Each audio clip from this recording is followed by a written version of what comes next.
অন্তর্বর্তী সরকারের প্রধান উপদেষ্টা doctor Mohammad Yunus supreme court সংলগ্ন জাতীয় ঈদগাহ ময়দানে ঈদ উল ফিতরের নামাজ আদায় করবেন।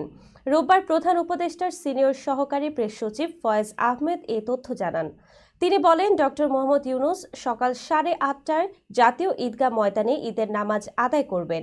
এরপর বিকেল 4টায় তিনি তেজগাঁওয়ে প্রধান উপদেষ্টার কার্যালয়ে বিভিন্ন শ্রেণী পেশার মানুষের সঙ্গে ঈদের শুভেচ্ছা বিনিময় করবেন।